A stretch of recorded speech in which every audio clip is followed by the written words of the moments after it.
룩팬 여러분 안녕하세요. 이그스 칼럼에 오신 분들 환영합니다. 시즌 초부터 유독 한화가 경기를 잘 풀어가던 팀이 있습니다. KT전 그리고 랜더스전입니다. 최근 뒤숭숭하고 수비 집중력이 떨어진 상황, 흩어진 분위기를 다 잡기 위해서는 이번 SSG전을 긍정적으로 치를 필요가 있습니다. 한 경기 한 경기가 치명적으로 작용하는 시즌 극후반 다시 한번 기회를 잡기 위해서 하나는 운학으로 원정을 갔습니다. 리뷰 시작합니다. 득말소를 살펴보겠습니다. 장시환, 황준서 선수가 콜업이 되었고 김기중, 장지수 선수가 말소되었습니다. 이민호 선수가 말소가 되면서 스윙맨이 헐거워졌습니다. 한승주 선수와 장지수 선수를 스윙맨으로 활용하기보다는 장시환 선수를 올려서 이민호 선수 빈자리를 채우려고 하는 것으로 보입니다. 이전 득말소 당시 투구수 문제로 바로 콜업이 되지 않았던 것으로 기억하고 있는데요. 휴식 후 바로 콜업을 한 것으로 보입니다. 김경문 감독은 황준서 선수 콜업을 두고 선발로 콜업한 것은 아니다. 못 박은 상황에서 조금 편한 상황에서 쓰겠다는 이야기를 하고 있습니다. 상황을 보면서 기용하겠다는 이야기를 합니다. 그러면서 빈 5선발은 1, 2, 3선발의 투구를 보고 결정하겠다고 이야기하는데요. 1, 2, 3선발이 긴 이닝을 던진다면 불펜데이로 짧은 이닝으로 끝낸다면 이실적으로 선발을 할 선수를 정할 것으로 보입니다. 다만 1군에 있는 선수들을 활용할 테니 길던 짧던 황준서 선수가 자리를 메우지 않을까 유추를 해보겠습니다. 김기중 선수를 말소를 한 것을 두고 개인적으로는 불만부터 생겼습니다. 김기중 선수 탓이 아닌데 하는 생각이 먼저 들었으니까요. 하지만 구속이 떨어졌던 부분 어이하던 2패를 한 상황이니 숨 좀 돌리고 오라는 뜻 같기는 합니다. 거기다 현재 불펜에 자원이 없기 때문에 그 부분도 보완할 생각도 가지고 있는 것으로 보입니다. 무한 투수로만 불펜이 계속되고 있다 보니까 운영이 매끄럽지 못했던 것은 사실이기는 합니다. 잘 추스르고 다시 풀업이 되면 좋겠습니다. 그때는 이재원 선수가 아니라 다른 선수와 배터리를 이루기를 바라겠습니다. 라인업은 황영묵, 장진혁, 김태현, 노시환, 최은성, 안치홍, 김인환, 최재훈, 이도윤 선수가 스타팅 라인업을 구성합니다. 헤라자 선수가 휴식을 가져가고 황영묵, 장진혁 테이블 세터가 오랜만에 가동이 되었습니다. 안치홍 선수가 2루수로 합류하면서 2루로 못 나오고 유격수로는 활용하기 어렵다고 판단을 하면서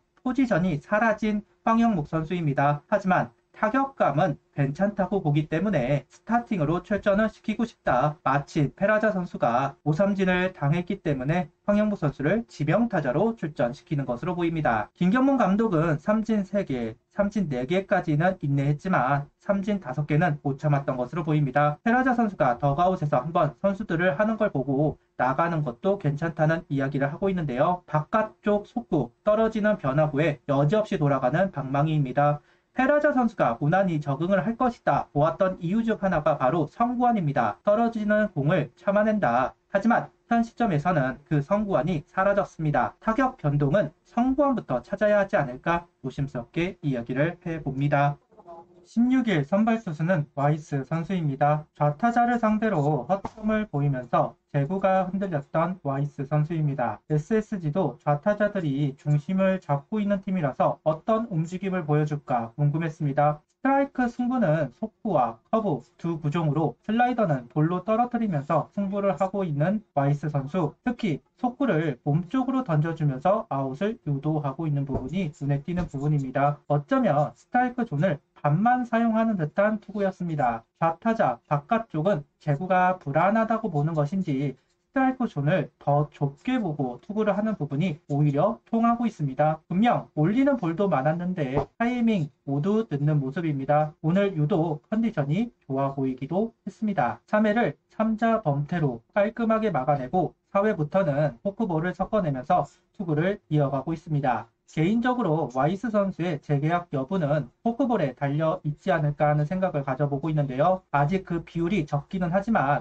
포크볼의 활용을 높여서 좌타자를 상대를 해야 강점을 가질 수 있을 것이다. 그래야 좀 더 안정적으로 많은 이닝을 소화하고 재계약에 성공할 수 있을 것이다 생각합니다. 분석을 당하면서 흔들림이 있었던 와이스 선수이지만 최근 반등한 피칭을 보여주고 있는 것은 분명한 사실인 것 같습니다. 제구를 잡을 수 있게끔 스트라이크 존을 좁혔고 포크볼을 추가하면서 다양함을 보여주고 있습니다. 5회, 6회에 포크볼을 구사하지 않고 속구, 커브, 슬라이더 세 구종을 이용해 리드를 지키고 있습니다. 다만 5회는 커브 비율을 높이면서 6회는 속구 비율을 높이면서 아웃을 유도. 와이스 선수가 투구수가 많아지면 구속이 떨어지는 약점도 있었는데 그 부분도 상쇄가 되고 있습니다. 꾸준하게 150km 전후를 찍어주면서 구속을 유지시키면서 안정감을 더하고 있습니다. 오늘 경기 6.2이닝 1실점 1볼넷 13삼진 1피 홈런, 투구수는 108구를 던지고 마운드를 내려왔습니다. 개인적으로 KBO에 와서 가장 좋은 경기 내용을 보여주었다고 생각합니다. 와이스 선수의 성향, 패턴을 감안한 볼 배합을 가져가고 속구, 슬라이더, 커브, 포크볼까지 결정구 역할을 하면서 많은 삼진도 잡아냈습니다. 그리고 두 경기 연속 109 이상을 던져주었다는 것이 내심 가장 반가운 부분입니다. 약점을 지우고 있는 와이스 선수이다. 와이스 활용법을 찾았다는 것이 가장 반가운 부분인 것 같습니다. 4회 선취점을 만든 한화 타선입니다. 송영진 선수가 유독 한화전에 호투를 하고 있고 3회까지 위기를 넘기면서 말리면 안 되는데 하는 생각을 하던 중 안타와 볼넷으로 기회를 잡았습니다. 그리고 김태현 선수의 페이크 도루에 송영진 선수가 보크를 하면서 주자는 한루씩 진루를 합니다. 김인환 선수의 적시타로 한 점, 최재훈 선수의 희생플라이로 또 한 점을 얻어냈습니다. 최재훈 선수의 타구가 참 아까운데요. 에레디아 선수 호수비에 싹쓸이가 되어야 하는 상황에서 1점만 얻어내는 타구로 바뀌었습니다. 경기 자체를 무너뜨릴 수 있었는데 그러지는 못합니다. 결국 오늘도 송영진 선수를 넘지 못한 한화 타선입니다. 후반기 들면서 페이스가 떨어졌다고 하는데 우리와는 연관이 없나 봅니다. 더더욱 최재현 선수의 타구가 아깝다는 생각을 해봅니다. 송영진 선수를 넘지 못하는 이유는 슬라이더 때문입니다. LG의 이민호 선수가 생각이 나는 슬라이더를 가지고 있습니다. 결국 하이존에 걸리는 속구를 노려서 공략해야 하는데 그러지 못한 오늘 경기라고 봐야 할 것 같습니다. 7회 남은 아웃 카운트를 정리하고 8회도 올라와 피칭을 해주고 있습니다. 김서현 선수가 준비를 하고 있었지만 7회 2사까지 잡으면서 투수를 아끼려는 의지가 있었던 것으로 보입니다. 타이트한 점수 차이기도 해서 좀 더 안정적인 선택을 한 것으로도 보입니다. 한승혁 선수에게 4아웃을 맡긴 벤치입니다. 시겁한 순간도 있었지만 볼을 잡아내면서 안정적으로 이닝을 마감할 수 있었습니다. 오랜만에 투수전 승리이지 않나 하는 생각을 해보는데요. 최근 수비 불안과 타격 침체가 팀을 움츠리게 했는데 오늘 승리로 좀 더 적극적인 플레이를 해줄 수 있지 않을까. 류현진 선수도 그렇고 문동주, 와이스 선수도 반등하는 분위기가 만들어지면서 선발에 안정감이 생기고 있다. 이제는 타선이 좀 더 반등을 해서 다시 한번 분위기를 만들어가면 좋겠습니다. 구독, 좋아요, 알림 설정 부탁드리며 영상을 봐주셔서 감사합니다.